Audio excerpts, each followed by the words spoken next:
वो जो topic name है रीवैल्यूएशन।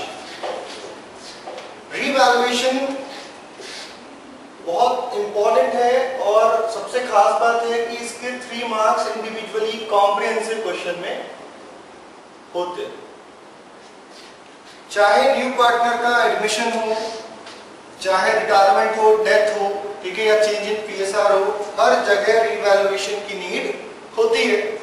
तो ये टॉपिक घुमा फिरा के यदि आप डेथ और एडमिशन भी एग्जाम में आ जाता है तो 6 मार्क्स का अलॉटमेंट होता है।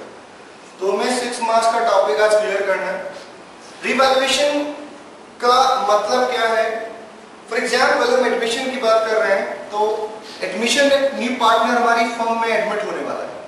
हमने कोई असेट बहुत समय पहले 10,000 की परचेज की थी, ठीक है, और अब उस चीज की वैल्यू काफी इंक्रीज हो चुकी है। जैसे आज हम एग्जांपल दें लैंड का, तो भी हमने कोई लैंड परचेज की थी 10,000 में, आज उसकी वैल्यू अराउंड 1 लाख हो चुकी है। तो अभी उस पे ऊपर यदि आज सेल कर दे तो प्रॉफिट कितना जनरेट होगा? 90,000 का। अभी एडमिशन हो रहा है न्यू पार्टनर का और ऑलरेडी 2 पार्टनर्स मान लेते हैं एक्स एंड वाई और न्यू पार्टनर जेड एडमिट हो रहे हैं। तो इन केस जेड एडमिट हो गया और हम रीवैल करना भूल गए तो हमारी बुक्स में वो असेट कितने की शो हो रखी होगी? 10,000 की। जेड के एडमिट होने पे हम रीवैल करना भूल गए या रीवैल हमने नहीं किया, तो जो 90,000 का हिडन प्रॉफिट है उस पे जेड के भी राइट्स बन जाएंगे, क्योंकि Z is also a partner, ठीक है। इसीलिए हम एक न्यू पार्टनर के एडमिट होने से पहले क्या करते हैं? रीवैल करते हैं असेट और लायबिलिटीज का। ऐसा नहीं है कि लायबिलिटी का रीवैल नहीं होता, लायबिलिटी भी रीवैल होती है इनकेस उसमें भी कोई हिडन लॉस है। ये हिडन प्रॉफिट है वो हमारे हिस्से में ही आना चाहिए, मतलब एक्स एंड वाई के हिस्से में ही आना चाहिए, ठीक है। तो भी रीवैल का पहले बेसिक कंसेप्ट समझ लेते हैं। रीवैल्यूएशन अकाउंट एक नॉमिनल अकाउंट है, ठीक। नॉमिनल अकाउंट का rule debit all expenses and losses, credit all incomes and gains. तो हम इसका एक बेसिक छोटा सा फॉर्मेट बना लेते हैं।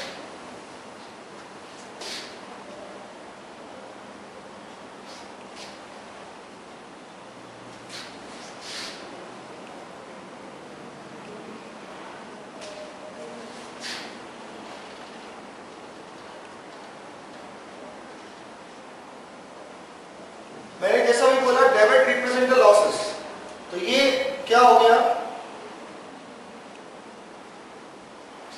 और क्रेडिट रिप्रेजेंट गेन्स, ठीक।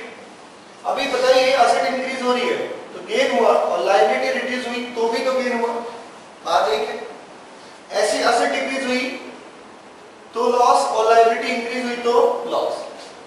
बट एक और डिफरेंट चीज है कि हमारे पास कोई ऐसी असेट पाई गई जो पहले हमारे बुक्स ऑफ अकाउंट्स में थी नहीं। फॉर एग्जांपल हमने न्यू पार्टनर के एडमिट होने से पहले पूरा ऑफिस वगैरह सब जगह की सफाई कर दी। हमें हमारे ड्रॉर में एक पेपर मिला जिसमें हमारा कोई इन्वेस्टमेंट किया हुआ था जो हमें पता ही नहीं था, जो हमारे बुक्स ऑफ अकाउंट्स में था ही नहीं। वो इन्वेस्टमेंट हमें पता लगा है कि हमने किसी कंपनी के शेयर्स परचेज कर रखे हैं, तो वो इन्वेस्टमेंट हमारे लिए नुकसान है या फायदा है? ऑब्वियसली है कि वो गेन है। हमारे पास एक असेट है और हमें पता ही नहीं है, तो ये हमारे लिए गेन हुआ। एक असेट बढ़ गई तो हम कह सकते हैं कि अनरिकॉर्डेड असेट्स हमारे लिए गेन है, और ऐसे ही अपोजिट अनरिकॉर्डेड लायबिलिटी हमारे लिए लॉस। अब आंसर निकालने का टाइम आता है, तो यदि ये साइड ज्यादा है, क्रेडिट साइड और डेबिट साइड कम है, तो इधर बचेगा प्रॉफिट, और प्रॉफिट ओल्ड पार्टनर का है बच्चों, याद रखना। और प्रॉफिट ओल्ड पार्टनर का है तो किसे मिलेगा? ओल्ड पार्टनर्स को। तो हम लिख सकते हैं यहाँ पर ओल्ड पार्टनर्स कैपिटल अकाउंट, या फिर अकॉर्डिंगली करंट अकाउंट आ सकता है। ऐसे ही लॉस भी हो सकता है, तो बाय लॉस वो भी ओल्ड पार्टनर्स कैपिटल और करंट अकाउंट अकॉर्डिंगली जाएगा। दोनों में से एक हो सकता है और वो भी हुआ तो इफ एनी और एनी वन, क्योंकि ये भी जरूरी नहीं है कि रिवैल्यूएशन पे लॉस या प्रॉफिट हो ही, मे बी नथिंग टैली हो जाए, कोई नुकसान फायदा नहीं हो, चलिए अब कंसेप्ट समझने के लिए क्वेश्चन करते हैं। क्वेश्चन नंबर 18 निकालें। क्वेश्चन नंबर 18 में हमें रिवैप बनाना है और हमारा मेन ऑब्जेक्टिव इन 3 क्वेश्चंस में यही है कि हम रिवैप के कंसेप्ट्स क्लियर करें। क्वेश्चन नंबर 18 है, ए बी पार्टनर है, तो फॉर्मेट नॉर्मली ड्रॉ कर लेते हैं।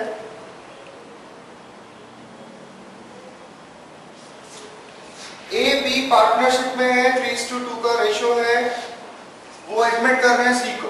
फर्स्ट एंट्री दे रखी है कैपिटल की और गुडविल की। कैपिटल और गुडविल असेट लायबिलिटी में कवर नहीं होते। Capital is capital, liability is different है, ठीक है।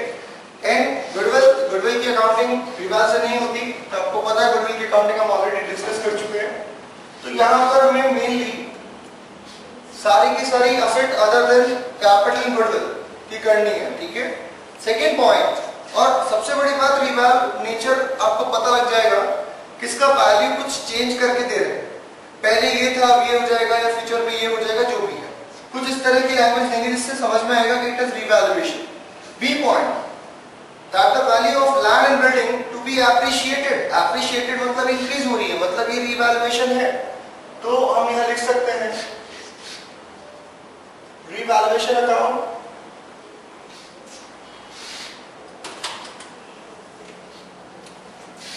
सबसे पहले जो वैल्यू इंक्रीज हो रही है बाई लैंड एंड बिल्डिंग कितने परसेंट है, 15% इंक्रीज हो रही है। और हमारे पास बैलेंस शीट दे रखी है लैंड एंड बिल्डिंग, बच्चों मिला आपको 3,30,000 दे रखा है। 3,30,000 पे 15% का इंक्रीमेंट, 49,500 का increment. And that of stock in machinery and fixtures to be reduced by 7% and 5%। तो रिड्यूस हो रहे हैं टू स्टॉक, रिड्यूस हो रहा है टू मशीनरी एंड फिक्चर्स। तो इनकी वैल्यू ढूंढिए। स्टॉक की वैल्यू दे रखी है 1,80,000 इनटू कितना परसेंट रिड्यूस बता रहे हैं स्टॉक, 7% मतलब 12,600, ठीक है। कैसे आई ये वैल्यूज थोड़ा मैं एक्सप्लेन कर देता हूँ। लैंड बिल्डिंग कितनी थी बच्चों हमारी, 3,30,000 थी, और हमें कितना एप्रिसिएशन मिल रहा है, 15% का एप्रिसिएशन मिल रहा है। ऐसे स्टॉक कितने का था, स्टॉक था 1,80,000 का, इनटू परसेंटेज में बात कर रहे हैं 7%, तो 7% लगा देते हैं। वैसे मशीनरी एंड फिक्चर्स दे रखा है 2 लाख इनटू कितना परसेंट बोल रहा है वो, 5% बोल रहा है रेस्पेक्टिवली, कहा है उसने, तो 10,000। प्रोविजन फॉर डाउटफुल डेब्ट्स बना है। प्रोविजन फॉर डाउटफुल डेब्ट्स बनना हमारे लिए नुकसान है, क्योंकि आज हमारा एक्सपेक्टेशन है कि फ्यूचर में हमें लॉस हो सकता है। तो ये हमारे लिए क्या हो गया नुकसान। To provision for doubtful debts. Doubtful debts का प्रोविजन डेटर्स पे बनता है, और डेटर्स को बुक डेब्ट भी बोलते हैं। तो बुक डेब्टर्स 2 लाख इनटू कितना परसेंट का प्रोविजन है, 5%, मतलब 10,000 का प्रोविजन। उसके बाद एक अनफोर्सीन लायबिलिटी, डी पॉइंट। एक अनफोर्सीन मतलब अनरिकॉर्डेड, तो अनफोर्सीन लायबिलिटी दे रखी है, कितना हो गया ये, 15,000 रुपीज। उसके बाद दे रखा है कि सी 1/5 के लिए एडमिट हो रहा है वगैरह वगैरह, और एफ दे रखा है कि 11,000 is to be received as commission, hence to be accounted for. अब बताइए कि ये रिसीव होना बाकी है, अभी रिसीव नहीं हुआ, तो इट इज अक्रूड और honoured. It is accrued. Accrued commission एक अनरिकॉर्डेड एसेट है, एक अनरिकॉर्डेड एसेट हो, इसलिए क्या हुई है ये, फायदा, इनकम, गेन, ये कहा गया क्रेडिट। यहां तक सारी ट्रांजैक्शन हो गए बच्चों, सारे रिवैल्व के ट्रीटमेंट्स खत्म हो गए। अब आप इसकी बैलेंसिंग कर लेते हैं, इसका सम करके इधर लेस करेंगे। देख के समझ में आ रहा है फर्स्ट तो कि ये प्राइमा फेसी ज्यादा है, 49,500 प्लस 11,000, इसका सम आया पूरा 60,500, और ये ज्यादा है। आप जब करेंगे तो आपको भी पता लग जाएगा, ठीक है ना। ये ज्यादा समय है, इसे कम वाले में से लेस कर, कम वाले को लेस करें इसमें से, तो क्या आएगा, प्रॉफिट आएगा। और प्रॉफिट बैलेंसिंग फिगर है यहाँ पर। कितने पार्टनर्स थे इस क्वेश्चन में, ए एंड बी, और ए एंड बी हम यहाँ पर ऐसे नहीं लिख सकते, A is capital and B is capital लिखेंगे। रेशियो कितना था, 3:2 का था, सॉरी 3:1 का था। तो हम यहाँ लिख सकते हैं कि ये 3/4 और ये 1/4 होने वाला है। 60,500 में से ये माइनस करते हैं। 12,600 माइनस 10,000 माइनस 10,000 माइनस और 15,000 माइनस, तो वी आर गेटिंग 12,900 रुपी जो हमारा आंसर है। अब इसको ये रेशो में लिखना है तो 12,900 को इस रेशो में बांट लेंगे, ठीक है। 12,900 और 12,900, फिर जो वैल्यू आएंगी उन्हें यहाँ लिख देते हैं अंदर, डिवाइडेड बाई 4, तो ये 3,225 एंड इनटू 3 9,675। ये इनके पीसीए अकाउंट मतलब पार्टनर्स कैपिटल अकाउंट में चले जाएंगे।